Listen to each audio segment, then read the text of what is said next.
তাকে এমনই দোয়া করতাম যে এমন ব্যবসা যেটা এমন বারাকা থাকবে যেটা আমার কখনো দান সদকা করতেও কোনো অনীহা আসবে না, আর হচ্ছে আমার আমল আখলাকেও কেন ত্রুটি না হয়, এরকম ব্যবসা যেটা বরকত রাখে আল্লাহ, ফুলফিল বরকত। এখন মোটামুটি আলহামদুলিল্লাহ প্রতিদিন 20,000 15,000 কোনো ঠিক নাই। আল্লাহ আমার যেরকম রিজিক রাখে ওরকমই হয়, কখনো বেশি হয় কখনো কম হয়, এরকম। আল্লাহ তাআলা নিজে স্বয়ং পছন্দ করে হাতের কাজকে, এই জন্য আমি এই কাজটা বেছে নিই যে হাতের কাজ এটা আমার সম্পূর্ণই আমি নিজে আমার নিজের হাতে তৈরি করি, একদম ডাইল, তারপর হচ্ছে গম আর রান্না তো সবকিছুই আমার হাতে। এই জন্য হচ্ছে আমি চাই যে এটা আল্লাহ তাআলা খাস রহমত এবং বরকত রাখুক।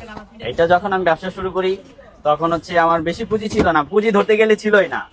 ওই আমাদের তাবলিগের সাথীরা আমাকে মানে ই করছে, আর হচ্ছে গাড়িটা আমি বাকিতে কিনছিলাম, মানে সম্পূর্ণই প্রায় 30-35 হাজার টাকার বাকি। আমি পুরো দোকানটাই তার কাছ থেকে 5,000 টাকা দিয়ে দোকানটা নিয়ে তারপর আমি শুরু করি, তো ওনাকে আস্তে আস্তে আমি টাকাটা দিয়ে দিছিলাম।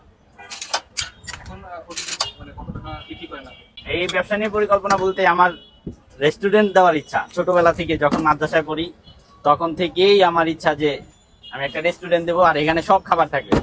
আর ওই রেস্টুরেন্টের নাম দেওয়ার আমার ইচ্ছা হচ্ছে তাকওয়া খানা পিনা। তো ওখানে সব খাবার পাবে, একদম ঝালমুড়ি থেকে শুরু করে এভরিথিং সব পাবে, মানে এরকম একটা কিছু আমার ইচ্ছা। জি ইনশাআল্লাহ, আল্লাহ যদি চায়, আর যদি না চায় তাহলে তার সম্ভব না।